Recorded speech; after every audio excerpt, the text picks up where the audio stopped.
ini. Jemaat diundang untuk bangkit berdiri.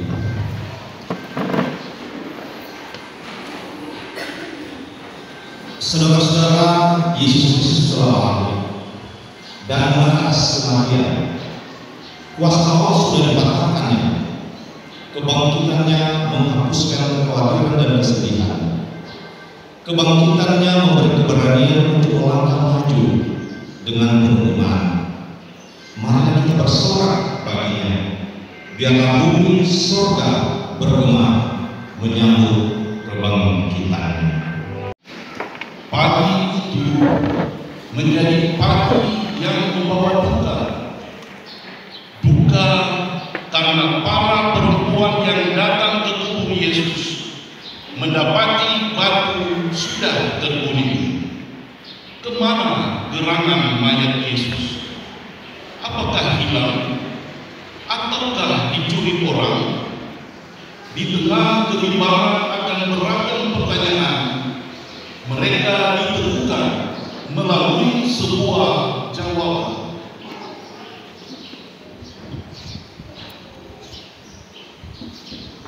Mengapa kamu mencari Dia yang hidup di antara orang mati? Ia tidak ada di sini.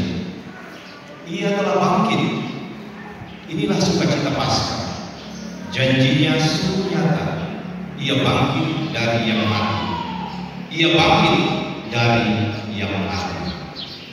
Saudaraku, dengan kepala tertunduk, namun hati yang terarah kepada Tuhan, marilah kita mengenal segenap kebaikan-Nya.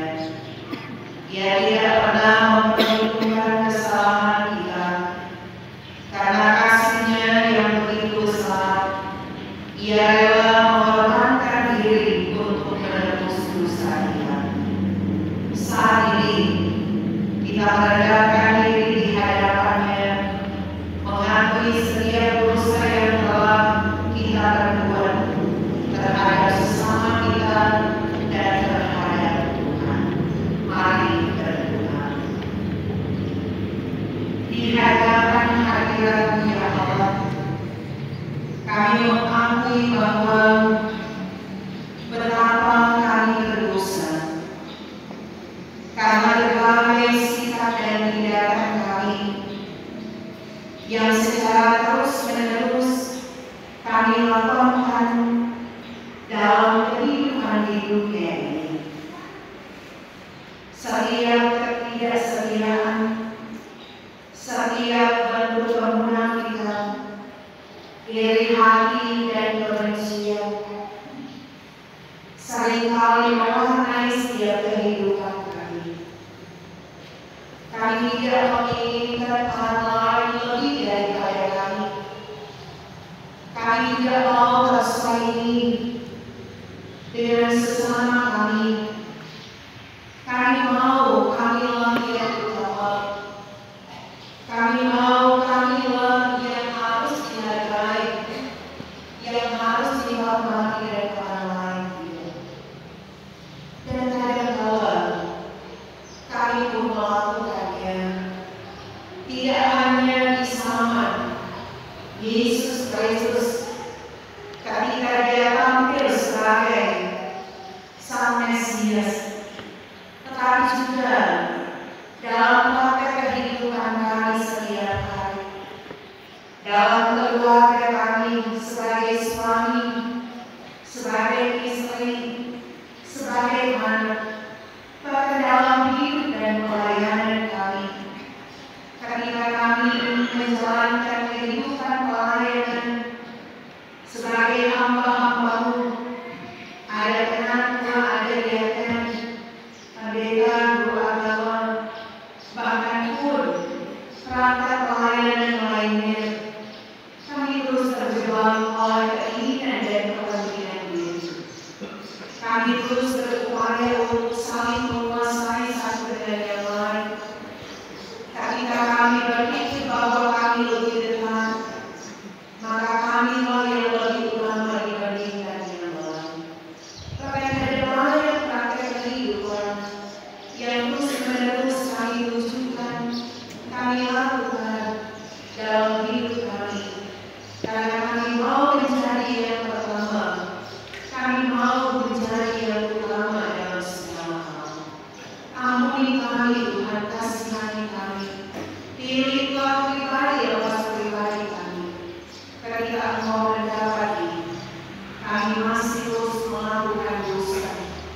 Setelah kami ada dalam hidup sengsara yang sudah kami lewati, dan kami masih terus terjebak pada bentuk penghinaan diri, kasihani kami, kuatkan kami, bawa kami dalam hidup yang setia dan taat, supaya kami boleh mengalami pengorbanan Kristus di atas kayu salib, dan Dia telah mati bangkit buat kehidupan kami. Ini pengakuan kami dalam nama Tuhan Yesus. Kami berdoa. Amin. Kebangkitan Yesus Kristus membuat kita memiliki kekuatan dan pengharapan dalam menjalani kehidupan di sana yang tidak terjadi. Bersyukurlah kepada Tuhan sebab Ia mengasihi kita senantiasa, dan karena itu dengarkanlah berita anugerah Allah dalam Yohanes pasal 14 ayatnya yang ke-6. Berkata demikian, kata Yesus kepadanya, Akulah jalan dan kebenaran dan hidup. Tidak ada seorang pun yang datang kepada Bapa kalau tidak melalui Aku. Jemaat Tuhan, kita diajak untuk mati dan bangkit dengan Kristus dalam kitab Roma pasalnya yang ke-6 ayat 1 sampai 14.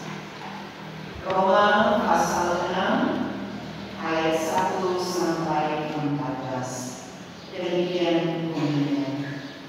Jika demikian, apakah yang hendak dikatakan? Bolehkah kita bertekun dalam dosa supaya semakin bertambah kasih karunia itu? Sekali-kali tidak. Bukankah kita telah mati dari dosa? Bagaimanakah kita masih dapat hidup di dalamnya? Atau tidak tahukah kamu bahwa kita semua yang telah dibaptis dalam Kristus telah dibaptis dalam kematiannya? Dengan demikian kita telah dikuburkan bersama-sama dengan Dia oleh baptisan dalam kematian, supaya sama seperti Kristus telah dibangkitkan dari antara orang mati oleh kemuliaan Bapa, demikian juga kita akan hidup dalam hidup yang baru. Sebab jika kita telah menjadi satu dengan apa yang sama dengan kematiannya, kita juga akan menjadi satu dengan apa yang sama dengan kebangkitannya.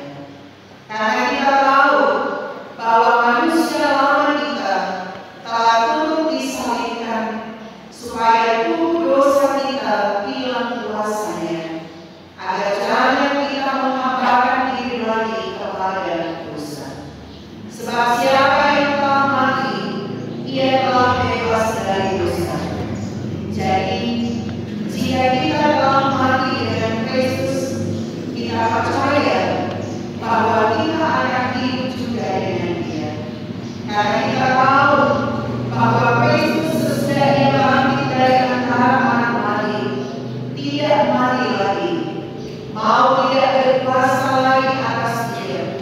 Sebab kematiannya adalah kematian terhadap dosa satu kali dan untuk selama-lamanya, dan kehidupannya adalah kehidupan bagi Allah.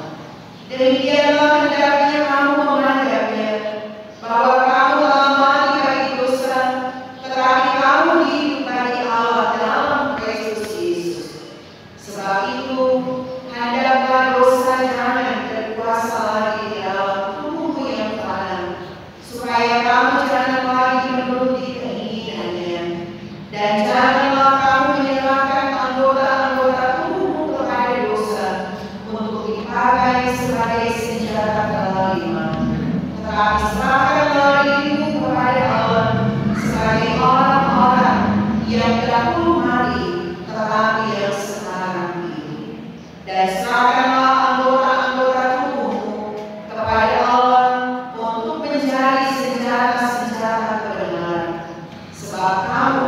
tidak